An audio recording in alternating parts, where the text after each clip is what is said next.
Hey guys, Flanagan here, checking in with you this time on the money market graph. So this is going to be the graph that usually on an FRQ, they'll say something about the Federal Reserve engaging in some sort of activity. This is probably the graph that they're going to have you start with because this deals with monetary policy and specifically the supply of money, which is determined largely by the Federal Reserve. So here's a picture of the Federal Reserve itself. So before we get into the actual graph, monetary policy, you can read the definition there on the left, is the idea that the Federal Reserve will change the supply of money available in a country, which will determine interest rates, whether they increase or decrease. So we think of interest rates as the price of money or the price of getting a loan. So to kind of break it down, if we want to think about interest rates as price, if we think like here we have a Supreme shirt. One of the reasons why, other than sort of the design and the branding, that Supreme shirts are so expensive and in such high demand is that there's not a lot of them out there. So people, they log on and hit refresh a bunch of times trying to get one. And if they're lucky enough to get one, I don't know, 40, 50 bucks, something like that. If it's a different item, it could be into the hundreds of dollars. You can resell them for even more. Think about it though, instead of everybody trying to get it and only a select few getting it at 10 in the morning, whenever they go on sale, that there's a million of them that are produced. If you know that there's a million Supreme shirts out there, are you going to be willing to spend 40, 50, $60 when it's no longer a rare item? Probably not, hopefully not. So interest rates are the same way. If there's a ton of money out there in the economy, the Fed makes sure there's tons of money, then interest rates are going to go down because interest rates being the price of getting a loan, people are not going to want to pay that higher interest rate price because we know that there's a lot of money out there. So we're not going to pay a lot of money for something that is super common. So knowing that, the money market graph is right here. We label the y-axis nominal interest rates. We label the x-axis down here the quantity of money. We have our standard shaped demand curve, the demand for money, and then the entirely vertical supply of money curve. Now, this is unique because the money market graph, the first thing you want to think of is that vertical supply curve.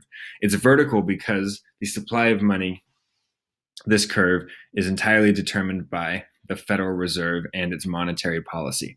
There's nothing the federal government or you and I can do that can alter that without the Federal Reserve having done something to encourage that behavior. The demand for money curve right here, think about that just like cash. If they ask you about the demand for money, think about like actual cash currency, paper, bills, and coins.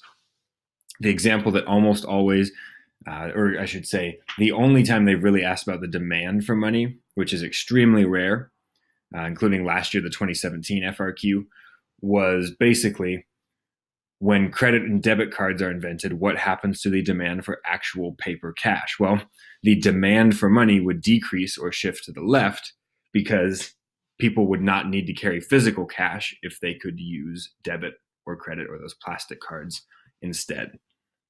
So this graph shows us predominantly what we focus on, at least, the supply of money, and then how the Federal Reserve's either increasing or decreasing of the supply of money will affect interest rates over on the y-axis, and then we can think through what that means for the rest of our economy. So this shows an increase in the supply of money. The other video that's on here, the monetary policy part 2, deals with what would cause this shift to occur. What are the 3 things that the Federal Reserve would actually do? So I'm not going to get into that one here. I'm just going to show you the shift and talk about the impact that we can see. So this one, we have supply of money shifting to the right. So like any other graph, all of our graphs so far, a shift to the right shows an increase, in this case, of the supply of money. So the Federal Reserve decided, for whatever reason, to increase the supply of money. We can see when we relabel where demand hits the new supply of money curve that nominal interest rates decreased. The first thing that we want to think about is when we see nominal interest rates decrease is business investment, businesses getting loans. When businesses get loans, they're almost always buying capital goods, so tools, factories, machinery, investing so that they can produce more things. So again, if we think of interest rate as the price of getting a loan, if the interest rate decreases, that means the price of getting a loan is cheaper. So businesses, the I component of GDP or aggregate demand, is going to increase because businesses are going to see the lower interest rate and want to get a loan to buy that new self-checkout machine or oven or whatever it might be, depending on the business. This graph here shows the exact opposite. If for whatever reason the Federal Reserve decides to decrease the supply of money in response to an economic problem, that would shift to the left, the supply of money curve, because again, it's only set by the Federal Reserve. That's why it is entirely vertical. And we see when we relabel where the demand for money curve hits the supply of money curve, nominal interest rates increased. So that's like saying the price of getting a loan increased. If the price of getting a loan increased, that means businesses are not going to want to get that loan. So investment decreases, which also leads to a decrease in GDP or a leftward shift of aggregate demand. So really common question on FRQs is to ask about or have you graph the change in money supply so you can see the interest rate.